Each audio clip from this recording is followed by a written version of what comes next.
Phil Collins. Oh, I think it's a horrible tragedy, isn't it? Let this be a lesson to all future musicians. Should you ever find yourself competing with Trey Parker and Matt Stone for a Best Original Song Oscar, then do yourself a favor and pull out, because the consequences for beating them will not be to your liking.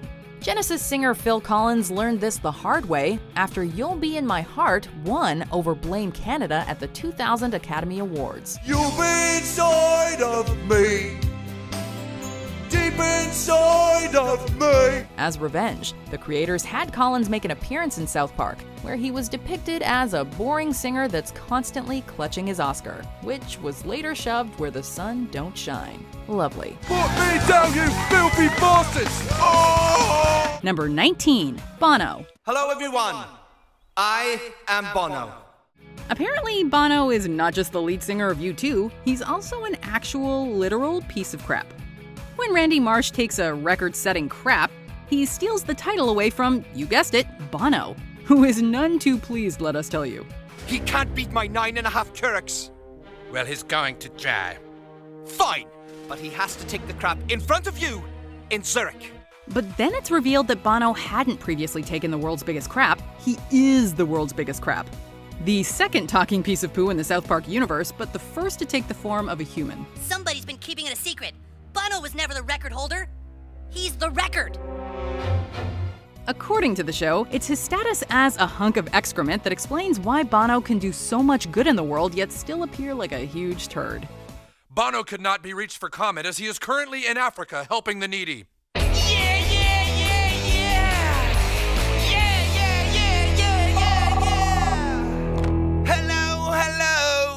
Number 18, Cesar Milan. So tell me, what are the problems you're having with the child? Despite being a short, fat kid, Cartman's misbehavior can at times be a force of nature that not even his mother can stop. Who else then could possibly control the boy? Why, the dog whisperer, of course. No dog is too much for me to handle. While he's well known for his work with canines in the world of South Park, Cesar Milan turns out to be the one person able to keep Cartman in check. How? By treating him like a dog. See, once again, I am the one going for a walk. This is about me. The child is lucky enough to come along. Mom, this is degrading! Ah, God damn it! Despite the role reversal, Milan actually gets off rather easy, considering he's portrayed in a positive light. He reins in and owns Cartman at every turn. How's that for an achievement? See, this is the behavior we've been looking for. Number 17, Saddam Hussein. Hello, Satan! Saddam? Did you miss me, Buttercup? Gay, sadistic, and sexually promiscuous, Saddam features heavily in South Park's feature film as one of the main antagonists. Meet Saddam Hussein, my new partner in evil.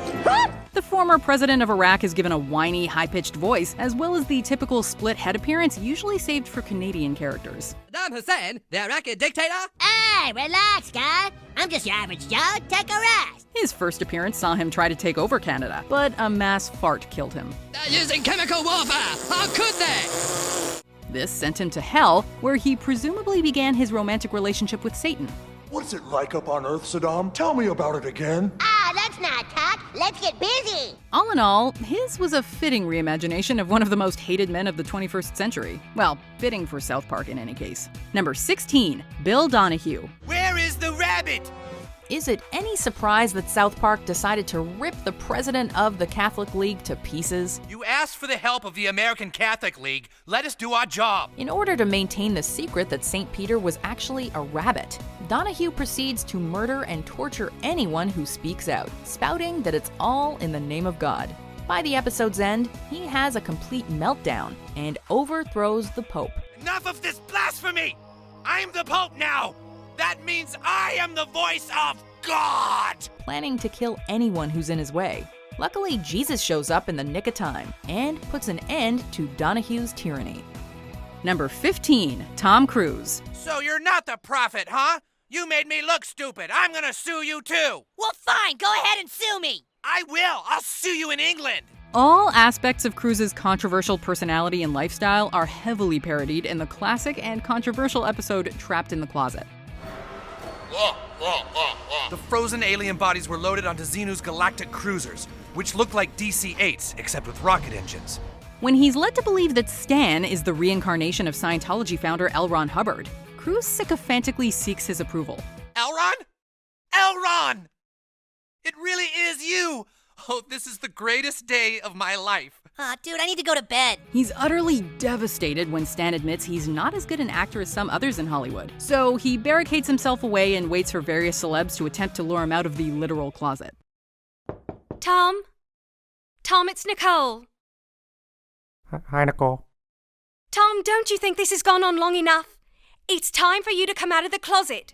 Likely a form of retaliation at the real Cruz after he had a rerun of the episode banned, poor old Tom gets it again in some later episodes where he is, again, quite literally, packing fudge. Hey guys, check it out. Tom Cruise is a fudge packer. What did you call me? Number 14, Michael Bay. Mr. Bay, can you think of any ideas how to outwit these terrorists? It may only be a short cameo, but that's all South Park needs to discredit this director. After he's brought in as a consultant on how to deal with a terrorist threat, all Bay can do is spout off ideas for special effects. The military council eventually calls him out on it and demands ideas instead. But of course, Bay being Bay, he doesn't know the difference. We start by making a big CG building, and then we have a meteor go whoosh, and it's all like crawl, and motorcycles burst into flame while they jump over these helicopters, right? We didn't think it was possible to burn a celebrity this badly in 30 seconds, but once again, Matt Stone and Trey Parker find a way. Those aren't ideas, those are special effects. I don't understand the difference. Number 13, Michael Jackson. Here I am, blanket. Despite his alias of Michael Jefferson, it's obvious who South Park is targeting here. Guys, this is my dad, Michael Jefferson. Michael Jefferson, yes. Hey, you want to play with me? The childish singer has made numerous appearances over the years, most notably in the episode when he moves to South Park to get away from the constant accusations against him. I am sick and tired of people harassing Mr. Jefferson. All I've been hearing since Mr. Jefferson moved here are sick lies. After his neglected son Blanket makes friends with Stan, Kyle, Kenny, and Cartman, Jefferson tries to join the fun as a way of living out the childhood he missed. Would you like to ride the train with me and start a magical journey? Yes, I would. Mr. Jefferson, you're so awesome. Mr. Jefferson. Even as a ghost or a hologram, the infantile MJ can't deal with what people say about him. So ignorant. You guys are ignorant. Number 12, Rob Reiner. Don't they know how dangerous it is to their health? Don't they know the hazard of secondhand smoke? He's given us The Princess Bride, Stand By Me, and a few other good flicks, which in South Park just gets you portrayed as a fat, arrogant mess of a man who cares more about pushing his ideas onto people than actually following his own creed. I will end smoking in bars in Colorado. There will be no more smoking. Isn't he awesome, you guys? When the boys blame the tobacco industry for their smoking, Riner rallies the town against it by means of creating a commercial that nearly kills the kids for the sake of realism. It's probably not the best idea to take health advice from a man full of green goo. My goo! My precious goo! Number 11, Barbara Streisand. Hey, no wonder that Barbara Streisand lady wanted it. Oh, who is that? Oh, just this really, really old lady who wishes she was still only 45. The singer has been cited as Matt Stone and Trey Parker's most hated celebrity, and she certainly gets one of the more abstract treatments of any famous person.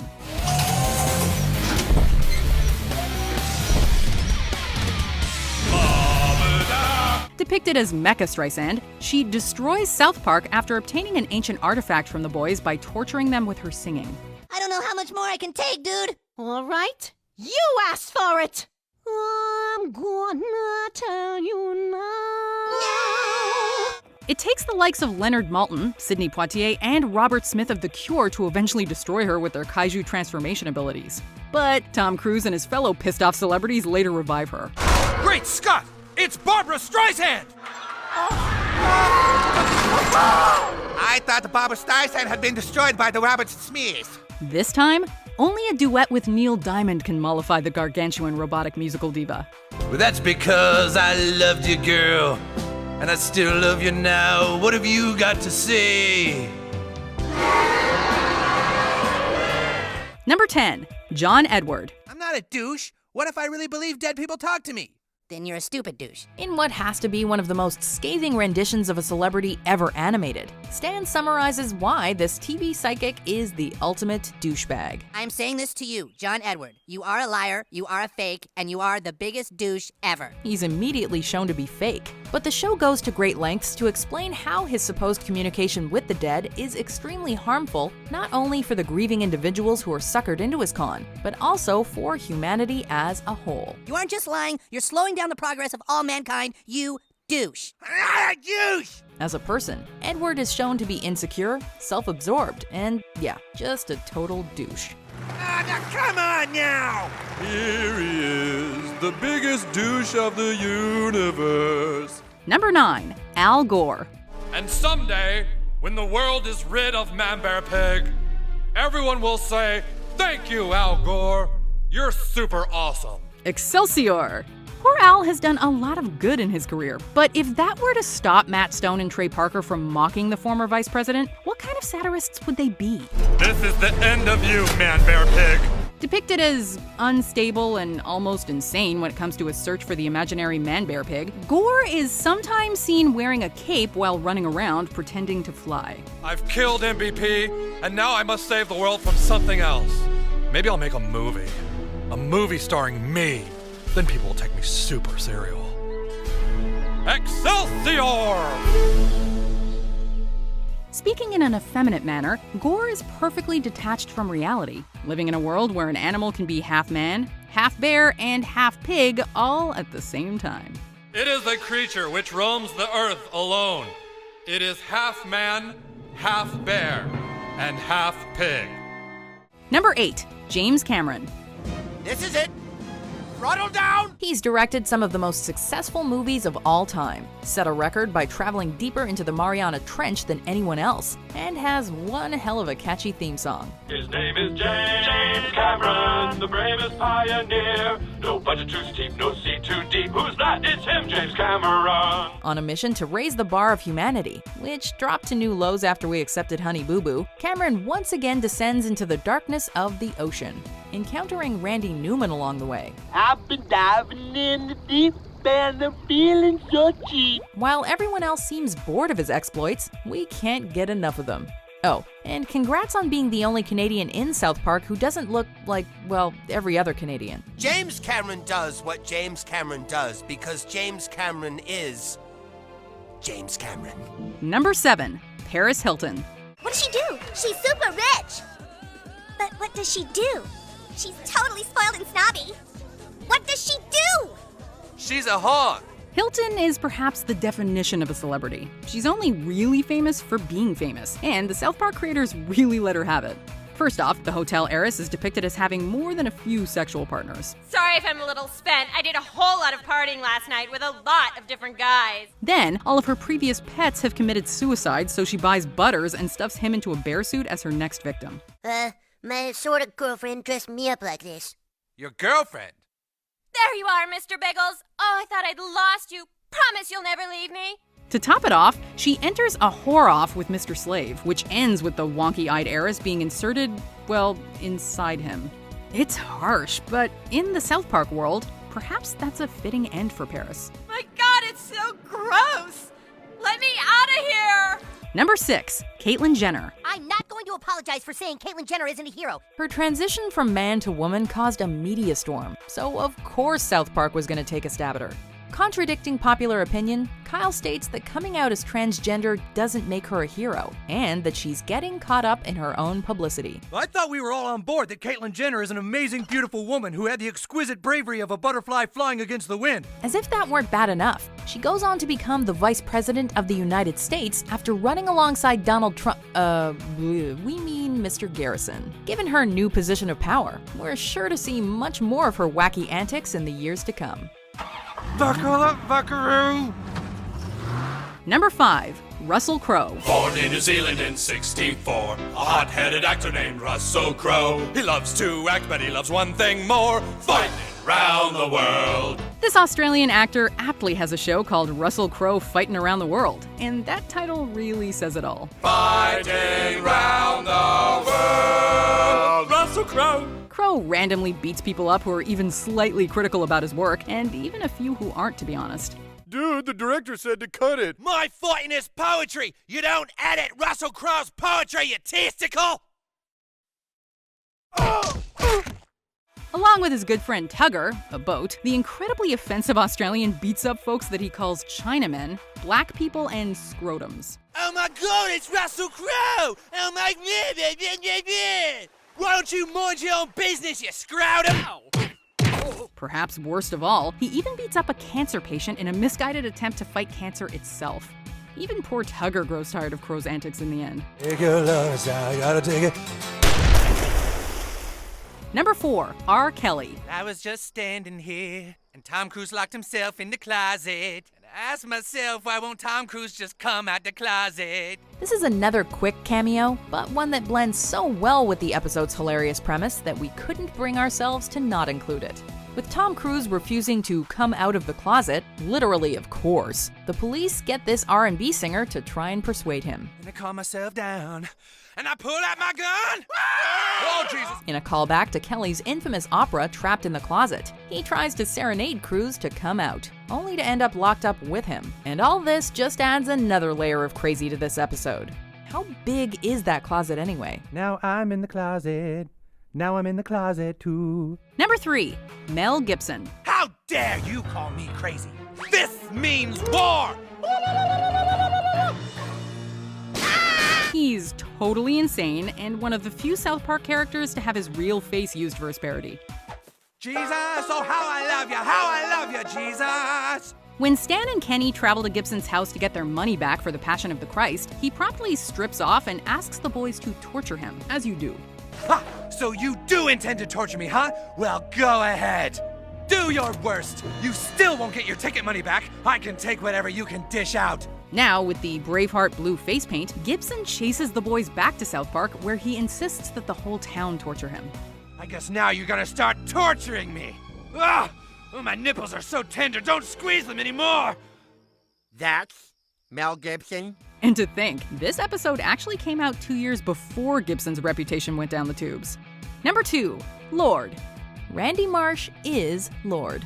That's about the gist of it. Yet somehow, the way the show approaches the idea of Randy having a double life as the New Zealand pop star makes it work. And then finally I used the auto-tune. Sparkling touch, feeling good on a Wednesday. Giving me the hope, giving me the hope to go on. While no one seems to be able to see through Randy's flimsy disguise, which is limited to throwing on a dress and yelling out that he is Lord, there's also an odd sincerity to this running gag. Okay, yeah.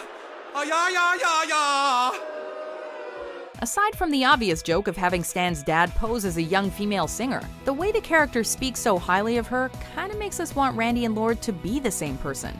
We are sure she was flattered. Oh, right, I forgot to tell you that part. I'm actually Lord. Number 1, Kanye West. Hey man, I'm a genius, all right? I'm the most talented musician in the world. If I was a homosexual or a fish, I would know. Never have fish sticks been so funny. Well, unless you're Yeezy. No, because you said you like fish dicks, Kanye. Don't you get it? You see, fish dicks is a play on words. Apparently Kanye is the only one who doesn't understand the childish gag, as he goes on a murderous rampage in his attempt to have the joke explained. I ain't gonna hurt you. I pay people to do that for me. Oh shit, oh no man, come on, I got no dick, man. He eventually sets his ego aside and accepts his life as a gay fish. Now content with his newly found sexuality, he wastes no time mingling with other seafaring creatures. I wanted to be free with other creatures like me, and now I got my wish.